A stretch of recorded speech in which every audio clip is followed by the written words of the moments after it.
Olá, amigos. Aqui estamos nós mais uma vez, desta feita para discutir um tema extremamente importante. Todos nós temos pretensões na vida, temos objetivos na vida. E certamente, para todos nós, um elemento extremamente importante no caminho, no percurso que nós vamos traçar até esses objetivos de vida é o aprendizado. Portanto, o estudo. E uma temática bastante relevante que preocupa todos aqueles que se preparam, sejam os adultos que se preparam para concursos ou para pós-graduação, sejam os adolescentes que se preparam para fazer as suas atribuições escolares e aprender, se dedicar ao aprendizado escolar, assim como para os pais que vão orientar esses adolescentes no processo de estudar. Certamente uma das questões relevantes e que gera bastante dificuldade é o foco nos estudos. Ou seja, uma coisa que é importante que nós discutamos e que saibamos como fazer é como ter foco nos estudos e se preparar para a vida. Entendendo que o foco nos estudos não tem um objetivo único e exclusivamente de fazer com que nos saiamos bem em provas, em concursos, em seleções. Mas o objetivo fundamental do desenvolvimento do foco nos estudos é que nós aprendamos para atingir determinados objetivos na vida. Ou seja, não iremos tratar apenas de como nós desenvolvermos foco nos estudos, mas discutiremos um pouco sobre como termos foco nos estudos e nos prepararmos para a vida, que não se restringe certamente aos cursos que nós fazemos, aos concursos que nós passamos. E essa é uma questão talvez fundamental e inicial para a gente discutir a questão do foco nos estudos. Então, um primeiro aspecto que a gente precisa discutir é a gente entender a questão do foco na perspectiva da relação ou da distinção que nós podemos fazer entre concentração e distração. A questão do foco basicamente trata desse aspecto. Como nós dirigirmos o foco da nossa atenção especificamente para um determinado ponto, um determinado conjunto de pontos, ou como nós distribuirmos essa atenção para um número maior de elementos do ambiente, ou simultaneamente, ou alternadamente, né? Então, enquanto a concentração trata, ou ela nos diz que o foco da nossa atenção está direcionado, está dirigido para um único ponto, a distração é a definição que nós damos para quando a nossa atenção ela está difusa, ela não está voltada para um único ponto, mas ela está se alternando ou simultaneamente distribuída para pontos diversos do ambiente. Isso faz a diferença entre concentração e distração. Então, concentração, foco dirigido para um ponto específico do ambiente, para uma figura que nós destacamos nesse campo perceptual e a distinguimos do fundo. E a distração é quando a nossa atenção ela fica distribuída por várias figuras, portanto a gente tem menos fundo e mais figura, e que certamente isso nos causará dificuldades de perceber perfeitamente qualquer desses pontos, visto que a nossa atenção está distribuída. Então, a questão de nós nos envolvermos com o estudo é basicamente o que vai distinguir a questão da concentração e da distração, que é uma questão de foco, para onde nós dirigimos nossa atenção. E uma discussão que se faz relevante, portanto, que nós iremos fazer hoje, é exatamente como nós focarmos a nossa atenção, como dirigirmos a nossa atenção para um determinado ponto do ambiente. E aí temos que tecer considerações em alguns aspectos, né? Por exemplo, quando nós observamos esta figura aí, nós diríamos que essa criança que está aí na imagem, ela está concentrada ou ela está distraída? Certamente a maioria de nós vai dizer que ela estaria distraída, né? Considerando para onde o foco da atenção dela está voltado. Não nos parece ser para aquele objeto de estudo dela naquele momento que está ali no livro, no caderno. No entanto, imaginamos que essa atenção esteja difusa, esteja voltada para alguma coisa que não está ali no ambiente, que não seria o objeto do foco da atenção.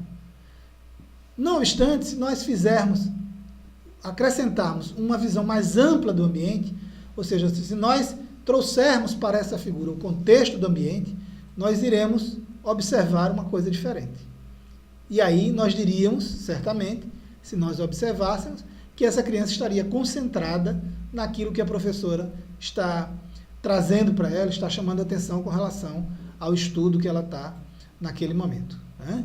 Então, nós não podemos avaliar concentração ou distração separada do contexto. O contexto é um elemento fundamental para que a gente possa avaliar se alguém está concentrado ou alguém está distraído. E esse processo varia de pessoa para pessoa, como nós iremos ver no decorrer deste bate-papo que nós estaremos fazendo aqui. Então, contexto. Esse é um primeiro elemento a gente considerar antes de a gente avaliar se alguém está concentrado ou distraído. E, certamente, os pais que acompanham os filhos devem observar isso com relação a eles, né? Antes de avaliar a distração ou concentração, observar o contexto. Há pessoas, por exemplo, que com determinados estímulos no ambiente têm uma concentração facilitada. Outros entram em processo de distração se esses elementos estão presentes. E a gente, então, tem sempre que observar. Como em tudo na psicologia, neste aspecto também da percepção, da atenção, da concentração, do foco, nada é padrão, nada é algo definitivamente regrado, sem a gente considerar o contexto. Sempre o contexto é um elemento fundamental. Nesse sentido da concentração e de distração, eu queria trazer à tona um aspecto que tem sido muito discutido. A questão da chamada TDAH, que é conhecida como transtorno TDAH, transtorno de déficit de atenção e hiperatividade. É uma sigla que às vezes até a gente esquece um pouco o significado de cada letra da sigla, e eu particularmente que não gosto muito de siglas, né? Mas a TDAH é uma doença que tem sido considerada de forma absolutamente cotidiana no nosso meio, né? Esse diagnóstico tem sido dado a 3x4. Significa que a TDAH é algo novo, é um transtorno recente? Certamente que não. E certamente também, pelo que nós temos observado, a grande maioria das crianças e adolescentes que têm sido diagnosticados com TDAH, provavelmente não são crianças ou adolescentes com esse transtorno. Muitas vezes é apenas o processo natural da energia que está presente nas crianças e nos adolescentes e que nos faz evitar atividades tediosas ou extremamente cansativas ou muito repetitivas. Todos nós tendemos a nos afastar desse tipo de atividade. Na época em que eu era adolescente, existia um procedimento muito utilizado pelos pais para resolver esse nosso problema de distração. Era chamada BBC, que era botar a bunda na cadeira. Então, quando nós estávamos com dificuldades de nos dedicarmos aos estudos, quando eu era adolescente, o que é que nossos pais faziam? Sentavam junto conosco.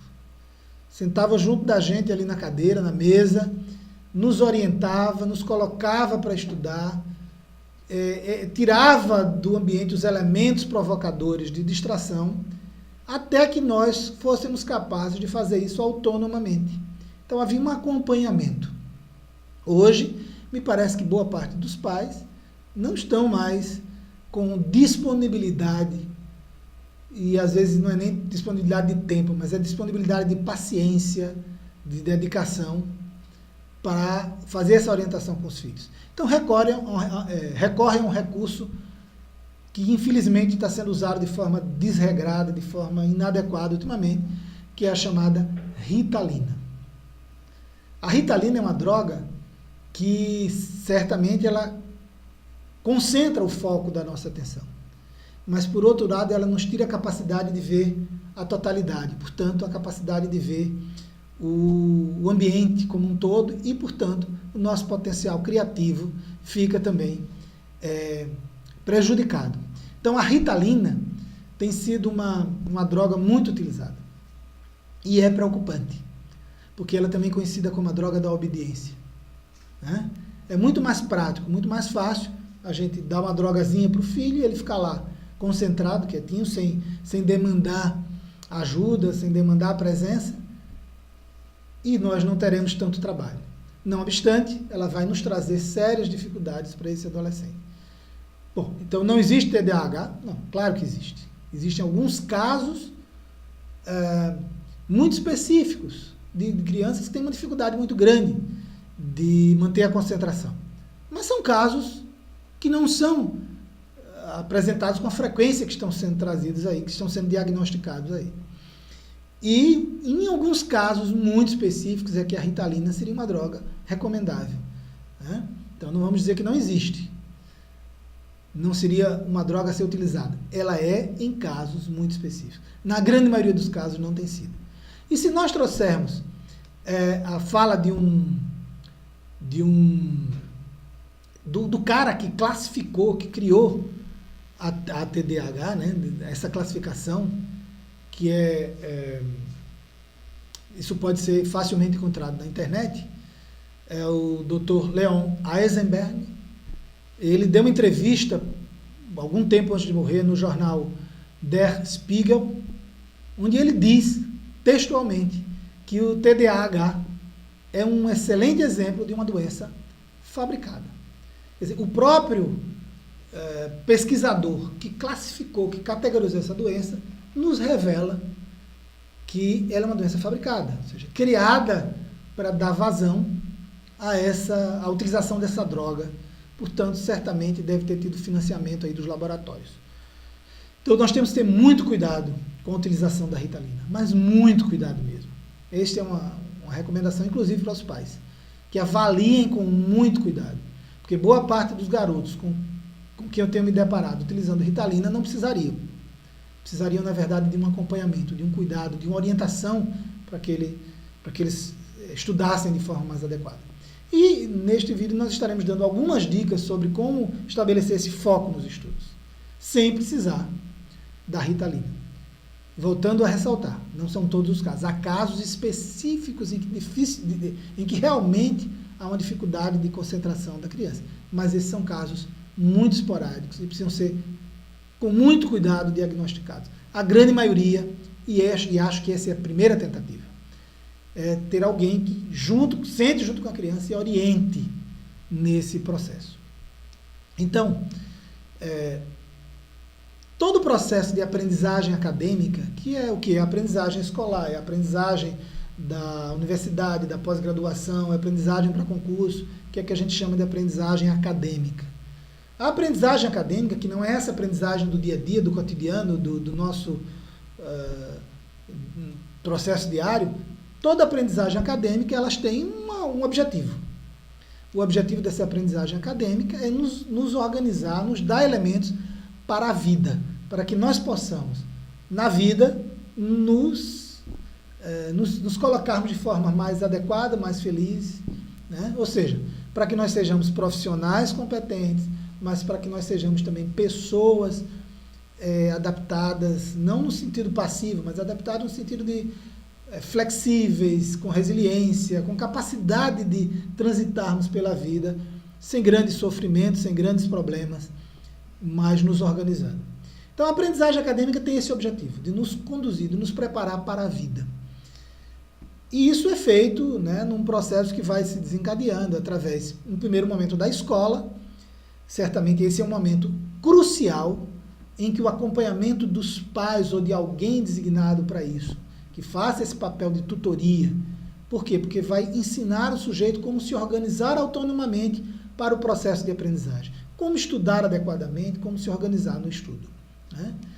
Então, depois passando por processos seletivos que vão nos conduzir certamente ao ensino superior, ou a outras instâncias de aprendizado, até que, por fim, nós sejamos capazes de nos organizar para o estudo em casa. Esse é um outro elemento da aprendizagem acadêmica. O estudo em casa, ele é parte integrante e necessária. Não é suficiente o que é visto na escola, não é suficiente o que é tratado nas aulas de cursinhos ou nas aulas online, que hoje estão na moda, ou no ensino superior, na universidade, nos bancos dos institutos federais ou particulares de ensino superior, mas o estudo em casa é crucial, porque ele nos vai acompanhar pelo resto da vida. Esse estudo do sujeito autonomamente que vai ajudá-lo a ter essa preparação para a vida, que vai ser para a vida toda. Não apenas para esse momento acadêmico, mas como profissional, onde a gente vai estar se organizando nesse estudo na nossa vida, né? Se a gente não tem esse processo, a gente tem se a vida não nos dá essa sustentação, se nós não encontramos objetivos de vida que justifiquem esse processo de aprendizagem acadêmica, que passa tudo aquele aspecto, essa aprendizagem acadêmica rui, né? A escola vai deixar de ser significativa e vai deixar de ter importância e vai ser relegada. Os processos seletivos, o ensino superior, o estudo em casa, nada disso vai ter significado e vai ser observado pelo sujeito. Então, sem a vida, né, sem uma perspectiva do que vai ser estudado para a vida, tudo isso desmorona, tudo isso vai por água abaixo e o estudo deixa de ter sentido e deixa de ser buscado, né? A gente sabe que estudar é um processo que exige esforço, que exige dedicação e, portanto, é um processo que não é um processo sempre prazeroso, né? Mas ele se torna interessante quando a gente tem um objetivo para aquele estudo, quando a gente dirige aquilo para alguma coisa que a gente quer buscar na vida. Aí ele ganha significado e, portanto, se torna interessante. Se não há esse objetivo, se não há esse sentido de vida, aquele estudo passa a ser uma obrigação chata, difícil, e certamente nós iremos fugir dele. Ok? Então, esse é um aspecto importante. Isso envolve uma coisa chamada educar, né? Educar. Não é apenas estudar em si, pelo estudar, não é apenas o se preparar sob o ponto de vista cognitivo, mas a educação envolve um aspecto mais amplo, que envolve a questão que a gente havia colocado já, que é a questão da vida, né? Então, a vida é o elemento fundamental para que o estudo adquira sentido, significado e, portanto, para que a gente se dedique a ele, né? Uma coisa que a gente pode trazer para entender um pouco isso, e aí começar já a discutir a questão do foco, é se a gente olhar para essa figura daí, que está aparecendo agora na tela, a gente vai observar, primeiramente, todas as pessoas observam dois elementos distintos, né? Nós podemos ver aí uma velha, se nós considerarmos, por exemplo, aí do lado esquerdo, né, de vocês, esse traço preto, né, está logo acima do babado, aí seria a boca da velha, né, abaixo o queixo, aí acima vem os olhos, enfim. Mas se nós imaginarmos que esse traço preto é a gargantilha, né, e olharmos para o lado esquerdo, veremos que tem uma moça olhando para trás, né? Então a velha estaria olhando para frente e a moça estaria olhando para trás. Essas duas figuras são facilmente percebidas nessa figura. Por quê? Porque o foco da nossa atenção está voltado para os elementos centrais, né? O que está periférico não é percebido. Mas se nós olharmos com cuidado, nós conseguiremos detectar ainda nesta figura um gato, e a maioria de vocês certamente não viu o gato, e uma tartaruga, que certamente a maioria de vocês também não viu. E elas podem ser observadas exatamente na parte superior da touca, né? Nós temos então a cabecinha da tartaruga ali que está lá por baixo e um gato. O gato mais fácil de ver, a tartaruga mais difícil, porque só teria a cabeça da tartaruga aparecendo ali. Então, esse aspecto é importante para a gente entender que o foco ele se estabelece nessa relação entre a figura e o fundo, né? O fundo que está presente aí. Então, como ajudar seu filho a manter o foco? Ou como você, se você é adulto, como se ajudar a manter esse foco? O que é necessário? Né? Como é que isso poderia ser estruturado, ser estabelecido? Então, um primeiro aspecto, e do qual nós já falamos anteriormente, é que é importante que o sujeito tenha um objetivo, uma motivação. Todo estudo ele se estabelece quando a gente tem um objetivo. Então, que motivação você está tendo para esse estudo? Ou que motivação, que objetivo seu filho pode ter para esse estudo? E tem que ser uma motivação específica para ele. Então, nós precisamos, num processo de conversa, de sentar, de conversar, descobrir o que é que motiva esse filho. Ou se você é adulto, você se voltar para si mesmo e começar a se perguntar: o que me motiva? O que me faria querer estudar? Essa motivação é importante porque ela não é padrão, ela não é a mesma para todas as pessoas.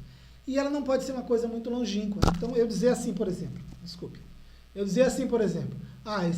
é importante você estudar isso porque um dia você vai precisar. Não motiva. Né? Então, ajudá-lo a descobrir uma motivação. Isso varia. Eu, uma certa vez, acompanhei um adolescente que tinha muita dificuldade de estudar, não se dedicava aos estudos, até que chegou um momento em que ele definiu e percebeu que o que ele queria fazer na vida dele era direito. Ele queria ser um profissional da área do direito. E ele não era um aluno muito aplicado em português. Tinha muitas dificuldades. E descobriu que o português era um elemento crucial para quem trabalhava com direito. E o que acontece é que a partir daí ele começa a se dedicar ao estudo do português e começa a gostar, e o português passa a ser um elemento, ele começa a tirar boas notas em português, tendo um desempenho extremamente importante. Quer dizer, aquela perspectiva profissional que ele construiu ali se tornou motivador para ele. Vai ser a mesma coisa para todos os adolescentes? Não. Alguns não estão pensando ainda na sua vida profissional. Que outros aspectos podem motivar? Primeira tarefa é descobrir que objetivo, o que é que motiva o sujeito, que poderia motivá-lo para estudar. Um segundo aspecto que a gente tem que levar em consideração é a preparação do ambiente e da rotina. O ambiente de estudo ele tem que ser preparado para o estudo. Há que haver uma rotina para o estudo, que é o que os americanos chamam de priming. Né? Ou seja, o que eles nos dizem? É que a rotina ela imprime uma certa forma de nos organizarmos que vai favorecer ou não ao processo de estudo. Por exemplo, se eu vou estudar daqui a 20 minutos e nesses 20 minutos eu me sento na frente da televisão para assistir um programa do qual eu gosto muito, que é bem interessante, eu estou criando uma rotina, um prime, que vai dificultar que daqui a 20 minutos eu me desligue da TV, me desligue daquele programa e me envolva com o estudo. Dificilmente isso vai acontecer. Né? Ou se no momento de intervalo, que é necessário, em longo tempo de estudo, eu preciso ter um momento de intervalo. Nesse momento de intervalo, se eu me dirijo, por exemplo, para dar uma olhada na natureza, para fazer um lanche, para beber uma água, eu consigo retornar com certa facilidade para o estudo. Mas se nesse momento eu vou, por exemplo, me dedicar a uma conversa muito interessante com a menina que eu estou pretendendo namorar no WhatsApp, eu vou ter muita dificuldade em retornar aos estudos. Quer dizer, mesmo que eu desligue o WhatsApp e volte para aquela situação de estudo, eu vou ter muita dificuldade em voltar o foco da atenção para aquilo ali. Porque ele se dispersou. Né? Ele se voltou para algo que naquele momento certamente é muito mais interessante para mim. Então, o estabelecimento de rotina, horários específicos pré-definidos para o estudo, não serem aleatórios esses horários. A criação de uma preparação para o momento de estudo, né? Dar uma organização para aquilo ali. Depois, uma organização para a saída do momento de estudo. Isso tudo vai dando esse priming, quer dizer, essa impressão que vai se criando, essa atmosfera que vai se estabelecendo, que vai favorecer ou não o estudo. Né? Um ambiente silencioso, um ambiente que não tenha passagem de muita gente, que não haja muitos estímulos no ambiente para distrair o sujeito. É importante também. Aí algumas pessoas diriam, bom, não pode ter música. Depende. Para algumas pessoas, a música cria exatamente um bloqueio, né, que impede que outros estímulos do ambiente cheguem até ele. E aquela música, para ele, fica ali como fundo, realmente. O foco dele não se volta para a música. Ela fica ali como fundo, outros barulhos e estímulos do ambiente não o perturbam porque a música impede. Para outras pessoas, aquela música ali já puxa o foco da atenção. Já tira o foco da atenção dele, do estudo para a música. Então eu preciso estudar, novamente voltamos à questão do contexto. Né? Que elementos vão distrair ou vão ajudá-lo nesse processo de concentração? O tipo de música também, que vai estar lá no fundo, varia, né? E varia a sua influência, a sua intervenção no processo. Músicas, por exemplo, que tenham letras que levam você a pensar, certamente vão mudar o foco, vão tirar o foco. Músicas mais musicadas, com letras para as quais não se precisa prestar atenção, podem favorecer. Então, a preparação desse ambiente, da rotina, esse priming, é extremamente importante e ele precisa ser organizado em casa. Os pais precisam organizar isso aí. Uma outra coisa são os elementos de distração presentes no ambiente, né? Ou seja, das paradas nós já falamos, né? As paradas que são necessárias a cada hora, ter 10, 15 minutos de descanso, esse descanso precisa ser com coisas que não vão puxar o foco da atenção, de tal forma que seja difícil retornar esse foco para os estudos depois, como nós já falamos. Mas também os elementos de desvio presentes no ambiente. Por exemplo, você estudar com o celular, com o WhatsApp ligado ao lado, certamente esse vai ser um elemento extremamente forte de distração. Ou seja, de retirada do foco no estudo. E o meu foco vai se voltar para aquele objeto que é o celular. E eu fico tentando dividir minha atenção entre o que eu estou estudando e o WhatsApp. Como eu vou tentar dividir a minha atenção, eu vou entrar no processo de distração, diferente da concentração, em que o foco da atenção se dirige a um objeto, ele não se divide, ele não se distribui. Então, no momento de estudo, o celular pode ficar afastado do sujeito. Ele não é interessante que ele fique no mesmo ambiente de estudo, porque certamente ele será um foco, ou um elemento de mudança de foco. Portanto, grande probabilidade de você ter distração nesse processo. Uma outra questão é a necessidade do trabalho ativo. O estudo ele não pode se restringir, basicamente, a você ter assistir coisas, né? Por exemplo, as pessoas que acham que estudar, vocês vão assistir videoaula ou simplesmente ler textos. É necessário que haja exercícios também. Trabalho ativo, coisas às quais o sujeito tem que se dedicar, coisas que ele tem que fazer. Né? Esse trabalho ativo é extremamente importante para ajudar a manutenção do foco. Se não há um trabalho ativo, o foco é diluído, o foco é difuso, portanto, você terá certamente a presença da distração. E uma última coisa que nós queríamos chamar a atenção nesse aspecto, de como ajudar o seu filho, ou como se ajudar, se você é adulto, é o estilo de pensamento de você que está aprendendo, ou do seu filho que está aprendendo. Qual é o estilo de pensamento dele? Por exemplo, há pessoas que partem do geral, primeiro aprendem o geral, e depois vão para o específico, e aprendem melhor assim. Outras pessoas precisam primeiro compreender os específicos e depois vão para o geral. Então, esse estilo de pensamento é interessante entender. Como é que seu filho aprende melhor? Qual a forma? Né? Por exemplo, há pessoas que, e de certa forma isso vale para a maioria das pessoas que aprendem com muita facilidade quando tem que ensinar para alguém.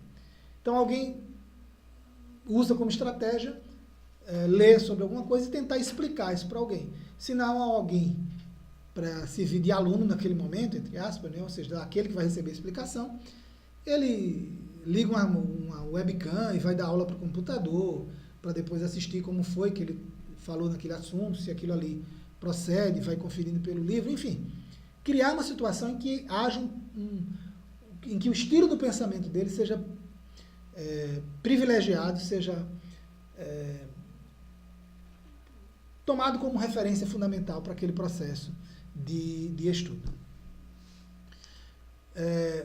Então, só para a gente finalizar, um pensamento de Roden Carter, que eu acho extremamente interessante, que ele nos coloca que os dois maiores presentes que podemos dar aos nossos filhos são raízes e asas. Né? Raízes, elementos concretos, sólidos, sobre os quais ele se sustenta para seguir na vida, mas também asas, para que ele possa voar, para que ele possa construir novos conhecimentos. Né? E aí volta a questão da Ritalina, que nos chama atenção. Né? A Ritalina nos dá raízes. mas nos poda as asas. Então, se nós pudermos evitá-la, que o façamos. Este vídeo que nós estamos trazendo traz algumas dicas, alguns elementos interessantes para que vocês compreendam o processo de aprendizagem do foco. A partir daqui, nós estaremos organizando e disponibilizando na internet, muito em breve, um curso com várias aulas, onde nós entraremos em detalhes sobre essa questão de foco, de memória, de atenção. Portanto, um curso mais completo sobre o processo de aprender. Como nós fazemos para aprender? Que bases de estudos teóricos estão nos trazendo elementos para a gente compreender o processo de aprender e de que forma, então, a gente vai poder se ajudar e ajudar nossos filhos a aprender melhor. Então, muito em breve, aqui no nosso site, www.impisa.com.br, nós estaremos trazendo uma série de aulas com uma série de profissionais que trarão elementos importantes para a gente ajudar. Em breve, disponibilizaremos também como você pode adquirir esse curso para ajudar seu filho a aprender melhor ou se ajudar se você já é um adulto e já está na universidade. Ok? Então, muito obrigado pela atenção, para este primeiro momento, este pequeno bate-papo com algumas dicas fundamentais e aguardem que muito em breve esse curso estará disponível para ser adquirido através do site da Impisa. Muito obrigado e até mais.